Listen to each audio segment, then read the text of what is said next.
Hey there everybody, Don Evans here from WatchReport.com, and today I'm going to be doing the hands-on with the Hanhart Primus Diver. Now I did an unboxing a few weeks ago to give you an idea of the packaging and presentation. Hopefully I'll be able to do more unboxing videos like that in the future.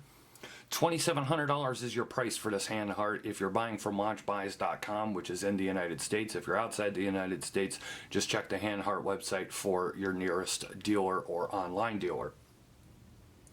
Your measurements are as follows: 43mm case, 16mm stick, 24mm lugs. Of course, it does have a sapphire crystal. Now, lug-to-lug measurement here is a little difficult to measure.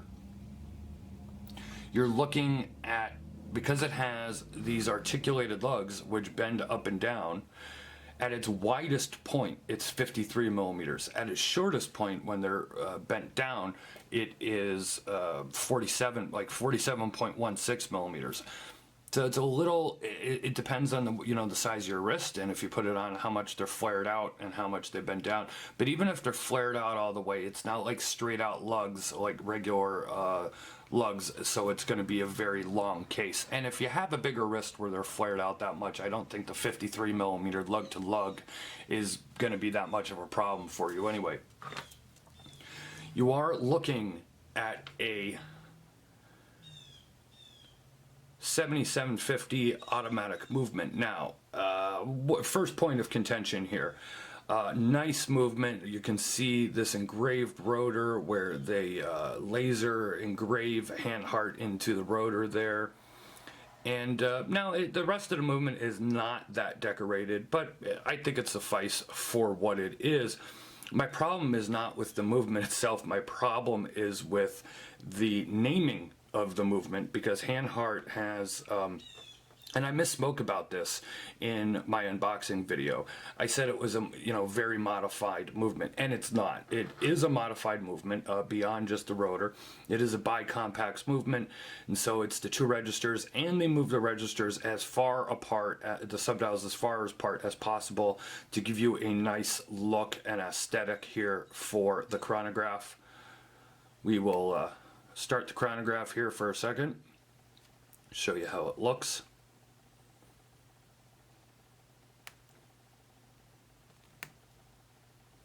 Of course, you have that iconic anodized red pusher here, which is one of Hanhart's signatures.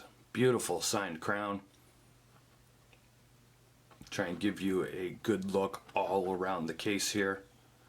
So back to the movement. My problem with the movement is just the naming of it. They're naming it, like it's like an HAN 30 something or other movement. That would imply that it's an in-house movement. When you see whether it's an IWC or this brand or that brand, whatever, and it's a named movement, you're paying $20,000 for a certain watch. Okay, you expect it to be an actual in-house movement. Now, they are sending this out. They are getting the movement modified. I can't remember the name of the person that they work with and the house that they work with to do this. I'll have it in the full review at WatchReport.com. I've covered this in the past.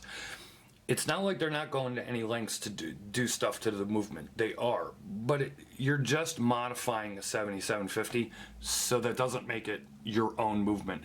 There's a lot of brands that just, Hanhart goes to more lengths than other brands do, but some brands are just, they put a custom rotor on it, and they automatically relabel it their own brand, or their own movement, excuse me. It's deceiving to me. A lot of guys, if you are part of the, watch enthusiast, watch group, watch forum type of people, we know the deal with that. But to unsuspecting buyers, they might think different, that they're actually getting, a movement that was produced by Hanhart in-house, and that would not be the case.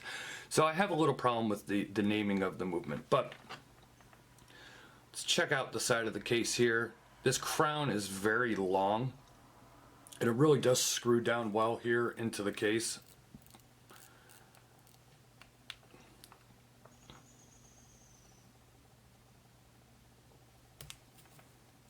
And it takes a bit to screw this back down, but it screws back down nice and there are no issues whatsoever. There is barely any audible sound when you turn this bezel. It is a fantastic bezel that lines right back up. That is red anodized as well for the triangle marker. You have this great rubber strap that then has this very, very nice dual point system here. So you slide the tongue underneath the buckle and you put it into the prong that you want, and then there is your clasp as well. Little red anodizing here on the buckle. So if I throw it on my 7.5-inch wrist, give you an idea of what it looks like. Now, something I want to talk about here. I got a window open, and along with my studio lights, so color-wise, it might be looking a little weird. Like, what color is this actual watch and dial? It is a blue. It's kind of a weird muted blue. Even the picture on the Hanhart website, I don't think does it justice of what the actual color blue is in person, and I don't think I'm doing it justice right now either. It is not a bright blue. It's not an electric blue or royal blue. It's kind of like a weird, I don't know, steel blue kind of blue. And now it's looking a little darker because the sun went down.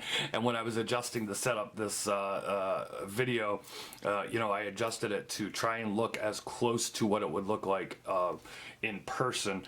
And now it doesn't look as much as what it does in person. It is a different kind of blue though.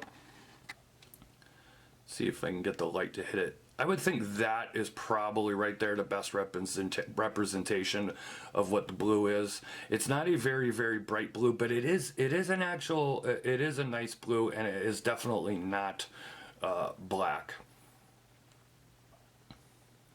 Let me go ahead here real quick. I'm just going to throw the watch right under the lamp while you look at my fingers and give you a quick lume shot. See if I could.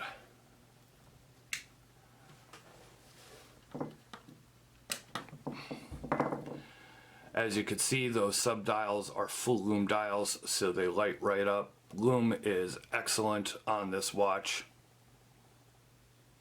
No issues with the lume whatsoever. So if you like this watch, sorry for my arm. If you like this watch and you want to see more, check out the full review at watchreport.com.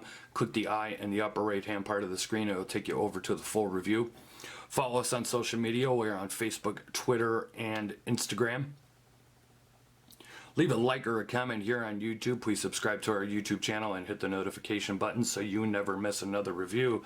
This has been a look at the Hanhart Primus Diver. This has been Don Evans for watchreport.com. I'll see everybody on the next video. Thank you very much.